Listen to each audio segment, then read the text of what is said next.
Recentemente eu fui convidada a participar de uma live para mães na madrugada de domingo. 4h50 estávamos conectadas para falar sobre maternidade. E como eu amo falar para mães, resolvi estender um pouquinho do assunto da live aqui para vocês. Então, hoje vamos falar sobre autocompaixão materna. Algumas das perguntas que surgiram na live que eu estava participando tinham a ver com como nós podemos evitar traumas, causar problemas no desenvolvimento da personalidade dos nossos filhos e como podemos reparar os danos já causados, como podemos corrigir aquilo que já provocamos, uma vez que as crianças já existem e já tiveram algumas experiências negativas na relação conosco. Bom, isso não é difícil de aparecer em nenhum papo de mãe, em nenhuma conversa de mãe, essa preocupação, de como evitar causar problemas às crianças e como reparar os problemas supostamente já causados, porque mãe tem uma preocupação do tamanho do universo, uma preocupação que não cabe na mente dela, então ela chega e compartilha com as outras e assim elas tentam se ajudar, mas ao mesmo tempo muitas vezes não encontram respostas. E aí o que acontece é que o nosso sistema de ameaça e proteção, a nossa amígdala cerebral fica super estimulada pela nossa autocobrança, pela nossa autocrítica. E se você não está entendendo o que eu quero dizer com isso, volte e assista lá atrás nos meus vídeos, um vídeo que eu falo dos 3 sistemas de regulação do afeto. Aí você vai entender melhor esse assunto do sistema de ameaça e proteção.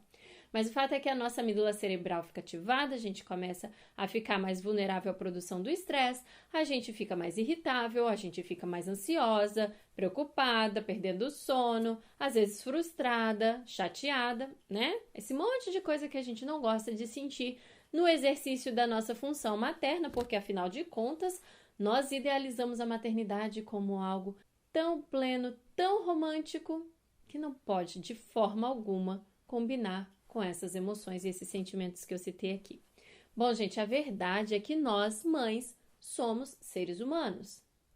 Às vezes, a gente tem a impressão de sermos seres humanos mais evoluídos, dado tanto de carga que a gente carrega. Mas a verdade é que nós somos seres humanos comuns. E aí a autocompaixão, ela vem nos ajudar muito a lidarmos com essa carga pesada que muitas vezes acompanha a maternidade. Como, Karine? Como que a autocompaixão pode me ajudar? Bom, primeiramente, a partir disso que eu acabei de falar, nós somos seres humanos comuns. E o senso da humanidade compartilhada é um dos pezinhos do tripé da autocompaixão. A autocompaixão é composta por 3 elementos fundamentais que a sustentam, que são a humanidade compartilhada, esse senso de humanidade compartilhada ou comum, o mindfulness ou atenção plena e a autobondade. Então, quando a mãe entende que ela é só um ser humano comum, que se cansa, que erra, que sofre, ela começa a lidar com os seus erros, com as suas dúvidas, com as suas inseguranças e com o seu sofrimento de uma forma diferente. Sabe aquela história de se sentir a pior mãe do mundo? A gente se sente a pior mãe do mundo porque a gente está se sentindo desconectada do universo de mães. Porque as mães erram, as mães se equivocam na forma de agir, as mães perdem a paciência vez ou outra, as mães ficam em dúvida de como agir e acabam agindo da forma como não deveriam, e isso não as torna pior mães do mundo.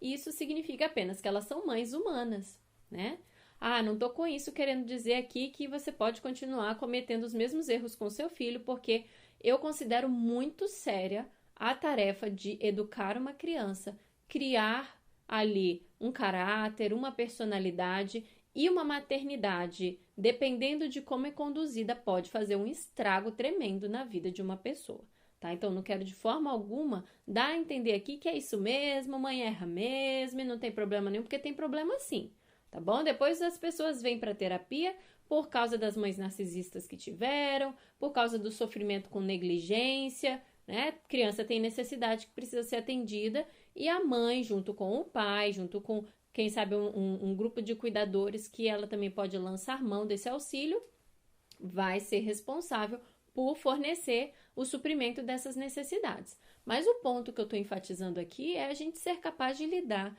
de uma forma mais objetiva com as nossas falhas e com as nossas imperfeições, assim como com o nosso sofrimento, porque na humanidade é isso que vai acontecer mesmo, nós somos limitadas. Então, em algum momento, algo vai sair do nosso controle e a gente vai ter que ter um jogo de cintura para manejar isso e saber se perdoar, saber reconhecer que você não é um ser humano tão diferente dos demais só porque você cometeu um determinado erro, um deslize na educação do seu filho. É fundamental para você poder fazer, né, esse manejo da situação. Além disso, tem um outro ponto muito, muito, muito importante, que tem a ver com mindfulness, com atenção plena, que é a gente não ficar exagerando os problemas. Então, a autocompaixão ajuda a mãe a lidar com os problemas da maternidade. Você deve estar ouvindo essas mães, né? Estão agitadíssimas, ó. Agora elas pararam. São as mães quero-quero. Vocês vão ficar ouvindo aqui, volta e meia aparecer os quero-queros aqui gritando, porque na verdade essas mães estão tentando proteger as suas crias, nada tão diferente do que a gente também tenta fazer, tá bom? Mas vamos lá.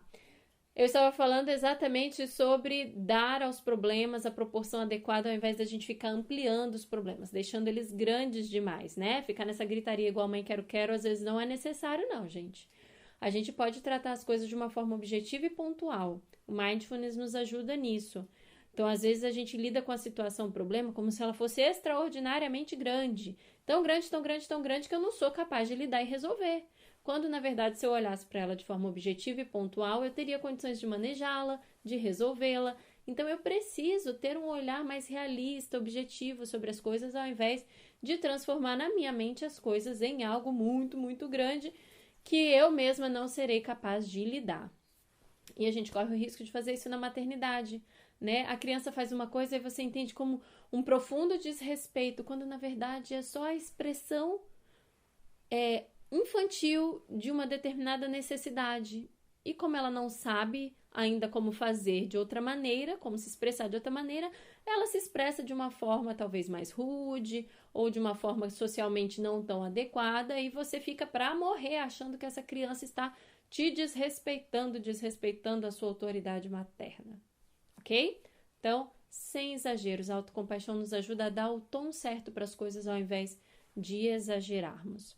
E a autocompaixão nos ensina a sermos bondosas conosco. E a gente precisa se tratar com bondade, a gente precisa se cuidar, a gente precisa olhar para as nossas necessidades também, porque ninguém dá conta de ficar suprindo todo mundo, atendendo todas as necessidades da casa, do marido, dos filhos, sem atender às suas próprias necessidades, né? Vamos ficando vazias, drenando nossas energias, e aí daqui a pouco não tem mãe que aguente. Então, queridas, autocompaixão, não consigo ver a maternidade sem esse ingrediente tão especial. Se você que é mãe, quer aprender mais sobre esse assunto, tem vários vídeos aqui no meu Instagram, no meu YouTube também. Então, assista esses vídeos, pesquise sobre autocompaixão, aprenda mais.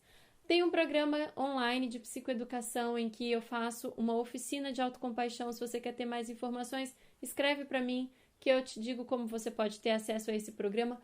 Mas exercite, busque exercitar, conhecer a autocompaixão e torná-la prática na sua vida para que você possa ter uma maternidade mais feliz. Eu agradeço você ter ficado comigo até aqui. Um abraço e até a próxima semana.